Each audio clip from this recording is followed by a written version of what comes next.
classes, you do kind of get to know them a lot more because you see them like every day, a lot less people. And then as far as like accessibility, I think for the most part, a lot of the professors you can speak to, you can come to. It's not like, with the exception I would say about like, I would say like biostats is probably the hardest because there's more, because you're like in biostats with like other students of different departments. But like just with the epi department specifically, and just with your epi classes, it's a lot easier because just a lot less students.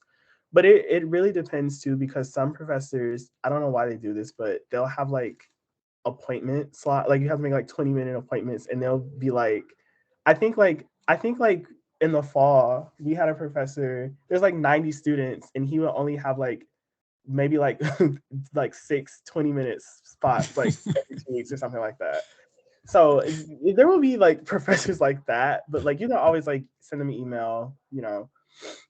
I think Zoom is really helpful because now like you can, like, people could just don't even have to leave their office, they could just meet you. So yeah.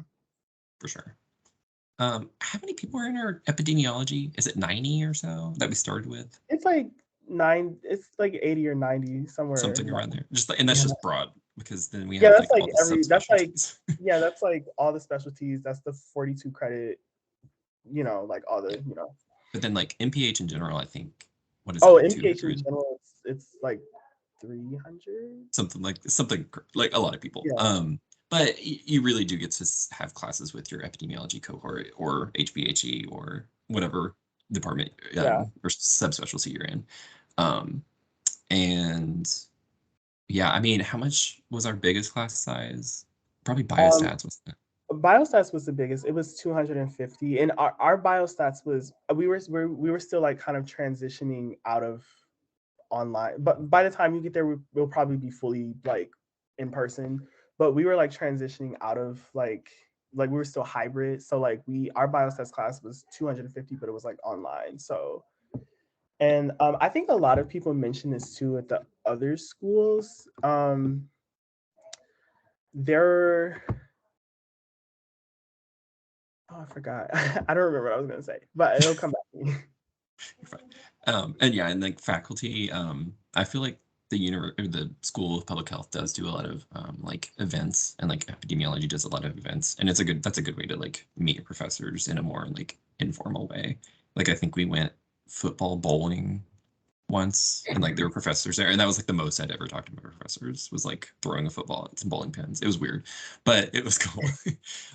So yeah, it's like they seem intimidating, but they're people too, it turns out. Yeah, we also did like I went ice skating with the epi department. It was really really difficult, but it was fun. And like Zach, that was probably the most I've ever spoken to like my No. professors. I saw like my professors' kids. It was really funny. Oh, and I remember what I was gonna say, like because a lot of the other people in the other schools mentioned it, but it is the only drawback is you really only just know the people in your cohort specifically because there's not really a lot of overlap, and especially with, I would argue like with the global health epi track, because it's a lot more like a lot of your classes are kind of picked out for you more so, because it's like you have a lot more things to do. So it's a little bit challenging to kind of take classes outside of epi. So that's kind of like one thing that I would say, but it seems like a lot of schools have that problem. So yeah. Yeah. And then we had a question in the chat. How did you find housing? Oh boy. Oh, Yeah. okay. So Ann Arbor is kind of expensive. I found housing through Facebook. Highly recommend Facebook. There are a lot of admitted student groups that are also they're in the same boat, looking for housing as well. I think if you're wanting to live on campus, I think you should probably be sending in those applications now, which I know is crazy because it's March, but it's not a bad time to start looking. And the same with off-campus housing. So I live off campus, but I managed to find it through Facebook. I just joined one of those groups. I think there were 3 or 4 that I joined, and I just like put in a thing that I was like, "Hey, looking for blah blah blah, whatever." And I had a surprising number of people reach out to me. So you have options, but I will say it's kind of expensive, and start early. Yeah. Yeah, it's Ann Arbor is pretty, especially like if you want to live on campus or like downtown, it is pretty expensive. Just like, because like I said, so like Ann Arbor is pretty. like prestigious, so there's a lot of like affluent students that go there. So a lot of the high rises are like really like $1,500 and stuff like that. If you don't want to pay all that money, definitely the Facebook group is definitely a good idea. I live off campus. I live a little bit further off campus. Like I kind of live like on the border of Ann Arbor, so almost in the neighboring city, which is Ypsi, which is also kind of a college town because that's where Eastern Michigan is at. And it's significantly cheaper and you get a lot more for your money. So it really just depends on like what you have access to. Like if you have a car, maybe it is a little bit easier for you to like live a little bit further away. It's not terrible. Me living that far away, sometimes it is slightly annoying just because like if I want to go out, like I have to drive like all the way back to the, back to downtown, but I make it work. So yeah, I would definitely like if you want to live on campus, definitely do the applications like right now. Like after this call, like put in an application. Stat. and um definitely check out the Facebook groups and stuff like that. But I would say like you can be flexible with where you want to live. Like Chris said, like if you have a car and you want to commute, you can do that. Oh yeah. They do have commuter lots where like a bus will come get you. I will say the bus system's pretty good, Oh yeah, my it's experience. pretty good. But I live close enough I can either walk or take the bus when it's cold because it Yeah. does get cold here. Um, but yeah, so I think there's some flexibility. You can like, and like some people live pretty far off campus or whatever, but there's a bus system that like takes them Yeah, wherever they they want to go. I drive to a commuter lot and I just take the bus. And the good thing about the specific bus that I have, it like kind of stops very close to the School of Public Health, so I don't have to like walk like really far when I get off the bus. So And luckily, the School of Public Health is like right on the bus lane, so it's yeah, great. it's like three different bus lanes on the Yeah, School of Public Health. It's great. there have been many cold mornings where I'm very thankful for that bus. I had a follow-up question to that because my little sister is actually an undergrad at UMich, and so she was telling me that Ann Arbor has this weird like land ordinance thing with like how I don't know how she described it, but it was something with like they can't like there's something about like you have to apply that for like like apartments and housing and things like that that a lot of other places don't do, and there's usually like fees for that or something. I don't know. She was saying that there was something weird about it that I thought was a little wild, but I'm not quite sure if you guys know anything about it or anything. Does she live like on campus? Yeah, she currently lives on campus, but it's Okay. like I think she'll be in a house next year. Okay, that might be why. Because the only time I've ever lived on campus was like as an undergrad in a dorm. So I don't. That might just be like a apartment. Like I say, like I'm saying, like the apartments, they're just very overpriced. They probably just making shit up. So for all we know, but yeah, I'm not familiar with that. Yeah, I haven't ran into that, Yeah, I but didn't know. I wouldn't be surprised. Yeah, couldn't either. Just get more money from us, I guess. But Yeah. did anyone else have another question or anything? Because I wait, I lost the one I had. So if anyone else had one. So I guess my question is, how do you guys like balance your classes? And then like I assume you both work because like why not? I guess how do you guys balance that, and how many credits have you guys like taken per semester so far? Yes, yeah. Yeah, so it has I think first semester like the different tracks have different number of credit hours, but I think generally it was at least 17 or 18 the first semester, which is kind of a lot for grad school, I would say. It's a lot of intro classes, so core classes like everyone else is taking as well. But I think, so Michigan I'm pretty sure they're redesigning their core curriculum. So the classes that we took might be different than the classes that you're going to take. I would say it's still going to be at least 15, 16 credit hours, so plan for that. And then the second semester, which is what me and Chris are in right now, I have 18 credit hours again. I do think next year it's more flexible. So there are a lot more electives that I'm going to be taking. So that's kind of more fun. And I do expect to have less credit hours. And then I also can do research for credit. So that's another thing that kind of helps balance it out. So I'm like working at the same time, but also getting credit for it. So work-life balance isn't too bad. You have to just make it. You have to like set in time for yourself because that's important. Yeah. But it's The for for epi, most of the epi students, the first semester is like 15 and 17. For me, I had to take 17. Because those were all like classes that were required. And it wasn't necessarily, and I think Zach said this like earlier, it's not necessarily difficult. It's more so it's just a lot of busy work. It's just a lot of like you have a lot of like weekly assignments. Like me and Zach took like a class and there was like weekly discussion, or what was it? It was like research and review, something like that. yeah. And it's not necessarily difficult. It's just more so making sure that you set aside the time and like just not procrastinating. I definitely had a lot better, and I don't know, it might just be because I'm like older or whatever. I definitely had a lot better like time managing my work and social life. And I would just say to make sure that like you're aware of like when due dates are, um, just making sure that like you're doing like a little bit every day, like you're not waiting to the last minute. Like I can say I can say like Zach, for example, like Zach was always on it, like getting those assignments done. Like every time I saw him, Zach was like, "Oh yeah, I finished this assignment." So I was like, "Wow." I'm slacking this semester. Yeah. That I don't know who that Zach is. That Zach has changed. Yeah, it's definitely doable. It's not impossible. Like No, I would say it's not very high stress.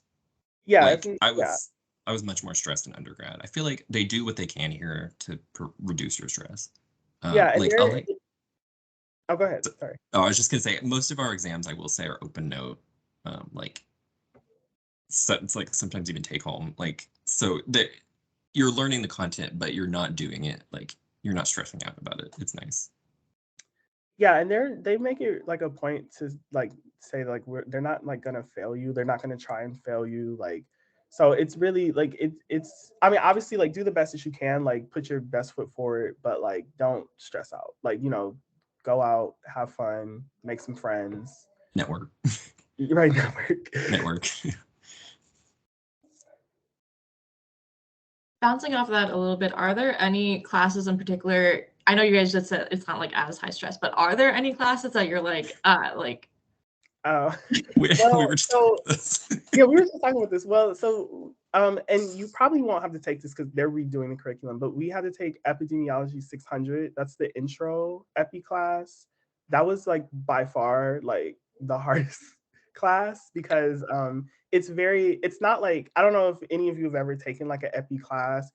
It's like very the way that it was taught to us was very like theoretical.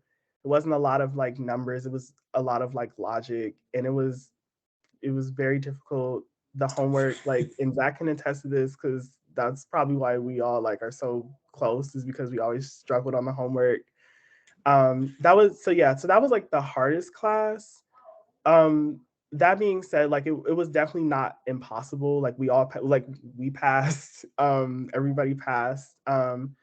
And they're definitely like changing the curriculum up right now, so it probably won't be as difficult, because there'll be like a different professor and whatnot. So but if for whatever reason they don't change the curriculum, that's the class to watch out for. Yeah, it's just a lot of content. Yeah, a lot of content. But it's doable. It's still like not the worst.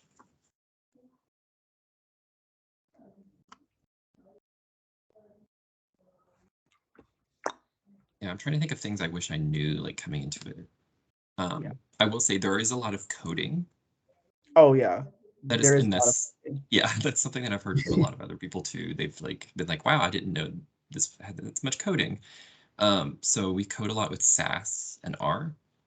So that's just something to get ready for. I do think that the School of Public Health is changing their curriculum, so they're going to be focusing more on R.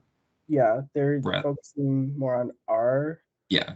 Although I would recommend, like, if you have the time, like maybe do kind of introduce yourself to SAS. I'm sure there'll probably be like a elective to learn SAS. What classes have coding in them?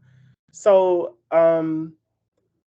for example, right now, so like me and Zach had to take a class called Epi 640, and that was specifically learning how to code in SAS. And then our biostat classes, we code in them using R. So like as Zach was saying, like they're moving more towards R. So you'll probably be doing if you end up going to U of M, you'll probably be doing that. And if you're in Epi or biostats, you're probably going to do way more coding than if you're like in population health sciences, HBHE or policy.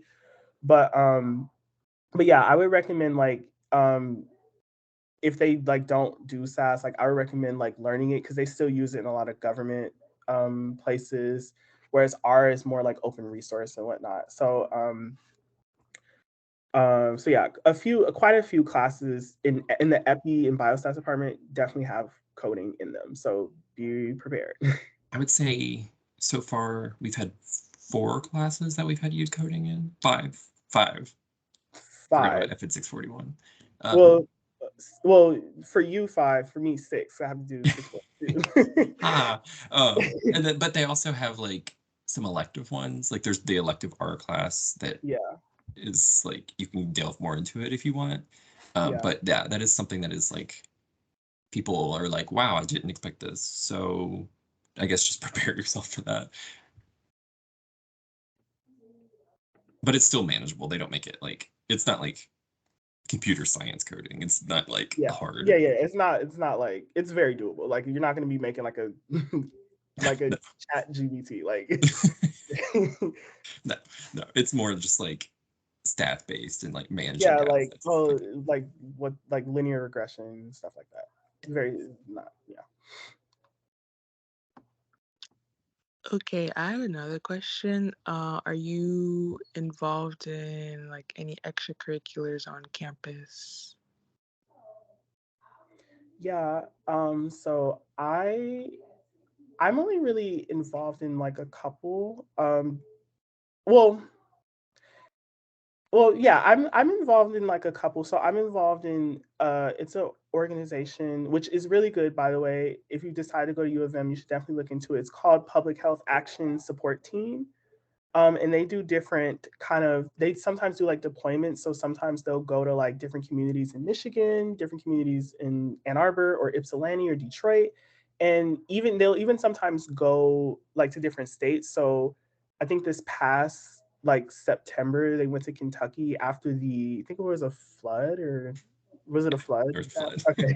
Yeah. So My they did home. that, and they helped with doing like needs assessment and stuff like that. And it's a really good way because you also have to do what's called an apex. It's a really good way to like get your apex done. So like apex is just basically you just have to do like a product. So it could be like having a needs assessment done or a brochure, stuff like that.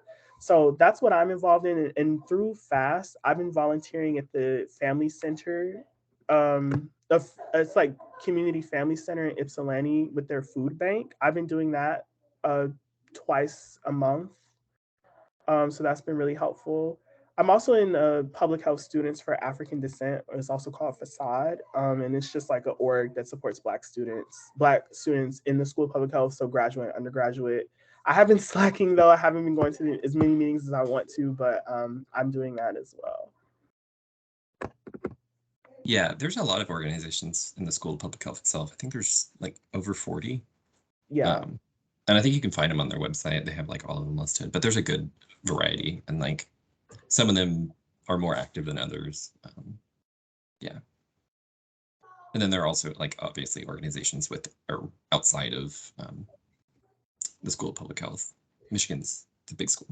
Yeah, you can also join like they have like it's called Students for Color in Rackham. It's open to all graduate students. It's in the Rackham School, but that's a really good org to be in. And then also you're free to join the the Graduate Student Instructors Union. It's free for all graduate students. The only people that pay dues to the union are like people who are GSIs, GSRAs, and stuff like that. But it's open to everybody. So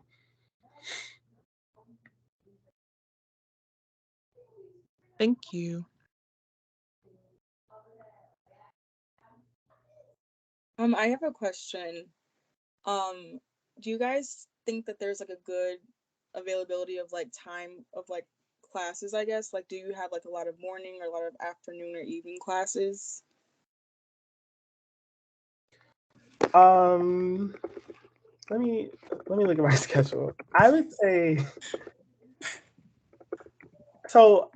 that like most of my classes are pretty much morning to early afternoon. There's not really I don't have like a lot of late classes. I think the only late class I have is like one class is like 4:30 to 5:30. So I would expect like early morning, because me and Zach do have like biostats at like 8:30 in the morning, unfortunately. But I would expect, if I were you, I would expect to have classes like early morning to early afternoon. And usually by the end of, like, you'll probably be done like 2 or 3, depending on like the semester. And I'm not sure if this is like going to be entirely true, but at least when I was in like undergrad, they're very good about like having like 4 days. So like all the classes, like either have like 4 days worth of classes. Like right now, I don't have class on Wednesday. So depending on how your schedule works out, you can definitely make it so that you only have classes 4 days a week. But again, like that just depends how many credits you take and what's on your schedule and whatnot. Yeah. I would agree. Yeah, it's mostly like morning, afternoon. There is flexibility when you're choosing your classes. That's nice. And you're probably wondering, like, how do I balance a job and also go to class? Good question. No, because I was wondering the same thing. It's nice. My work is pretty flexible with my schedules. That's nice already. But then my classes, I work Monday and Wednesdays this semester. So pretty much just like I think I have one class in there and it's on Zoom, but it's like I just scheduled my work around the classes and it worked out. So Monday and Wednesdays are like my free days, and then Tuesday, Thursday, Friday, I'm like on campus. So there's some flexibility there if you like want to work a job or like take some other classes, pick up an extracurricular, do some other stuff. Yeah, and I would also want to add that like most of the classes you don't necessarily have to go. I don't recommend not going, but like if for whatever reason you can't go or you're just not like feeling it, you won't most of the classes there won't be a penalty. And then even if there is a class where you're required to be there, they're very understanding, like if you're just not feeling it or if you're sick or whatever reason. So like it's very like Zach said, it's very flexible. And usually they record the lectures. Yeah. Very nice. Very nice. Yeah, they're very nice. They're pretty flexible here. Thank you. That's good to know. Any other questions about Ann Arbor, Michigan? Yeah, I'm like nervous that they're gonna cut us off soon, so I'm not quite sure at what point they will. But I did have another question. You talked earlier about like how Ann Arbor can definitely do a lot better when it comes to like diversity and stuff like that. But so what sort of spaces are you in to help you with like feel included, especially as like a person of color or any other like minority groups or marginalized groups within campus? Oh yeah. So like I mentioned facade, that's like the most prominent group of like Black students in the School of Public Health. That's kind of like where I get a chance to like meet students of like different departments. So that's been really helpful. And then they also have different organizations. They have I don't know, it's called La Salud. That's for like the Hispanic and Latinx community on campus. There's MENA Public Health for the MENA students. So there are like, different like organization or like different groups within the School of Public Health. I will also say that School of Public Health the one thing that they do represent really well is the LGBT community. It's like even the faculty, I will give them that. It's very LGBT, like very well represented. So It's true. I but apologize. so yeah, definitely. And then also, like I said, there's students of color in Rackham. And then also just like just from being like an undergrad, like I know there's other like when I was at undergrad, I used to go to the Office of Academic and Multicultural Initiatives, and they were very instrumental in helping me through undergrad. So sometimes I go there still, even as a grad student. Um, and like so you can also like work if you want to like work with OWAMI as well, being like they have graduate students as like mentors for students. So that's like something that you might want to look into. I would also say FAST is pretty well diverse because they don't have like it's not like super hard to get in, but it's definitely like I said, a lot of students from all different departments and stuff like that. So that's how I try to keep my you know see other people that look like me and whatnot. Um, so yeah.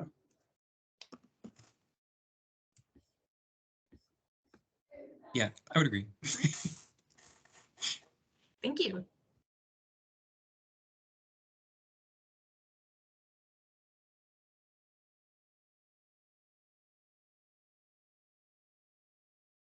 Hi, I had a question. Sorry, I joined a little later, so I apologize if you already answered this, but are research opportunities fairly easy to come by? And like, when would you recommend trying to reach out to professors you're interested in? Yeah, so I would say that they're pretty easy to come by. And I didn't mention this earlier, but there is a lot of like I guess like outreach you can do with other departments. So like you're not limited to only the School of Public Health. Like you can work with other science field, like other, I guess science back. I'm trying to say science disciplines. Or you can go into like the more the social science route. So there's like a lot of flexibility with your research opportunities. But yeah, they're pretty easy to come by. I think we said earlier, like if you want to do research, you'll find it pretty easily. I started reaching out to professors in September, and then I like already started my like position in October. So it was pretty quick. And it was just me just cold emailing people. I was like, hey, can I join? And they were like, yeah, sure. So yeah, I would say it's pretty easy. Yeah, and just to piggyback off of that, like you could never, it's never too early. So like, definitely, um, don't feel like you have to like wait until like January. You can definitely just start looking. I will say like if you want to do like research like abroad, you definitely want to start early. Like definitely want to start in September once classes start and get a feel for like who's doing what. Because and that's mainly because of like funding. So I will say for that specifically, yeah, like you want to start looking. But even then, like it's really just like cold emailing professors, asking to meet with them, talking about their research. Like literally the same thing, like if you just wanted to do research at Ann Arbor. So I will say, like as Zach said, like there's definitely a lot of people that you could do research with, and you don't necessarily have to do it even within the School of Public Health. You can also do it at the med school, or you could do it in uh, the environmental sustainability school, or so there's a lot of opportunities. Thank you. Good to know. Yeah, I think most people that are not like doing like in a research lab right now are just because they're like, I haven't reached out to people. Like I haven't met anyone who's like, oh my God, I've reached out to so many people and nobody's like got back to me. So How is the pay for research? the university's minimum wage is $15 an hour, so that's nice. I make 17, I believe, which is actually on the lower end. I've heard of other people making more, so Yeah, pretty decent. I make 21, so it just depends on like who you go, like the funding and who you go. But yeah, the university's minimum wage is 15, so more than likely it'll be more than 15 because that's usually what like undergrad researchers make, like 15, 16. Yeah. And I need to work where you work, Chris. Just talk to Abram. But yeah, a lot of them, a lot of the researchers here have grants that they are able to take students on and pay them like a pretty decent wage from. Yeah, and then also, like I think we mentioned this earlier, but there's also GSRA positions where they'll cover like a portion of your tuition Yes. as well. I'm not super sure how you get those positions. I've only heard of a few people that's gotten offered that, but they're there. So just be on the lookout. Yeah. Kind of going off of that, are those paid positions typically advertised, or do you kind of have to ask the professors first? I would say both. Yeah, both. Honestly, like the easiest route is to just ask. I mean, like you could like apply, but it's like really so much easier to just like ask them like directly. Especially if they're doing research that you're interested in. They'll be like more than happy to like take you on. Like as far as I know, no one has ever gotten a research position from like going on the job portal and putting in like their resume. They'll either be like, hey, like I'm so and so and I'm really interested in your research. I would like to come and talk to you. They'll have a chat and I'm like, you know what, I'll have you on my research team. That was pretty much how it happened for me, especially for my like global health internship. That was pretty much it. Like they was just like, yeah, like let's just meet and see like where you fit best. And yeah, so It's a big university. They need people. Lots of research happens here. But yeah, I'd say just both. Honestly, like reach out like I did. Also just apply to them that they post them. I actually heard back by doing both ways. So yeah.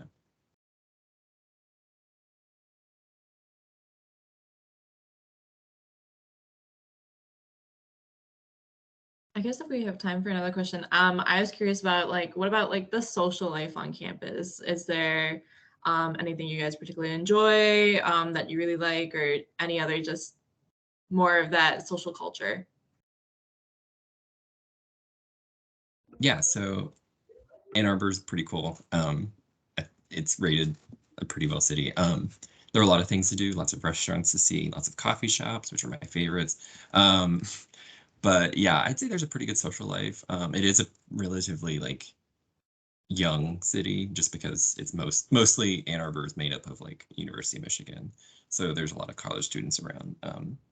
So there's definitely a lot of bars, restaurants to go to.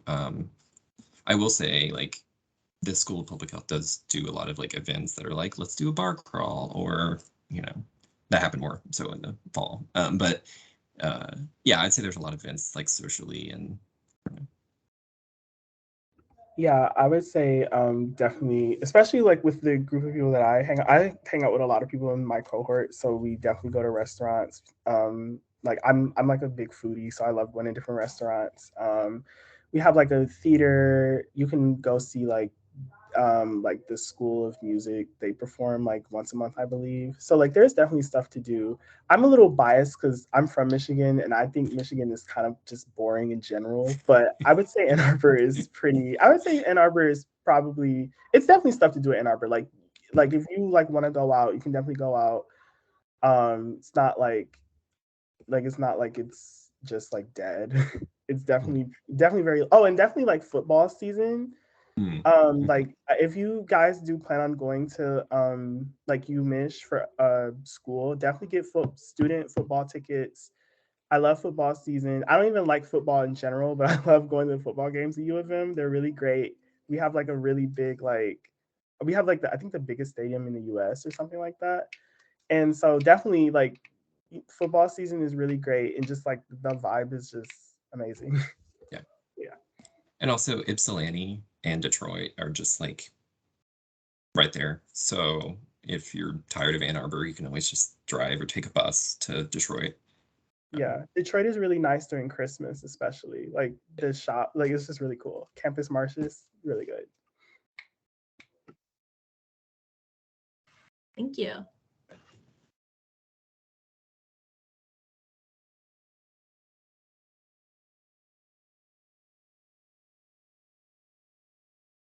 Yeah, if there are any other questions, I probably should go, but feel free to add me on LinkedIn, and I'm sure Chris Yeah, Agrees. add me on LinkedIn.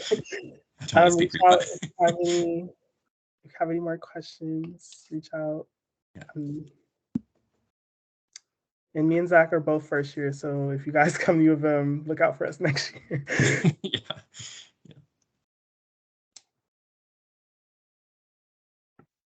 Yeah, I don't know if you guys gotta go or anything, but thank you so much for like chatting with us and just answering all of our questions. And I really appreciate it. And I wrote down a lot of little notes as you were talking. So Cool. definitely gonna keep that in mind for this fall. Sweet. Yeah, it's a hard decision, so I wish you luck. Yeah, wish you luck. But yeah, I once already again. committed, so it's done. So Oh, there you go. yeah, Oh, so yeah, if you want to talk more about the global health track, like, yeah, definitely out. yeah, definitely. I can give you like the whole rundown. Yes, please. I would really appreciate it. So definitely will reach out. Via LinkedIn, you preferred? Yeah, you can just reach Yeah, out. that's fine. Okay. What I is my haven't touched LinkedIn? that in like years, but I will do that. Yeah, that's one thing that they kind of that's a big thing is like LinkedIn Oh, here. LinkedIn. Yeah, Okay. they tell you like make your LinkedIn. How do you share your LinkedIn profile? I don't even know how you do that. See, I said I'm terrible at LinkedIn too. Yeah, my LinkedIn is slightly not updated, so Oh, here we go. I apologize.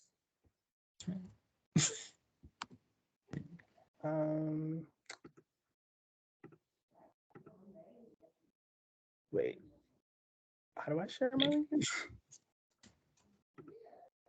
I went to Chris. It was like share your profile in a message, and then it gave me a link, and I just copied and pasted it. Or yes, you could literally just go to your profile and copy the link at the top.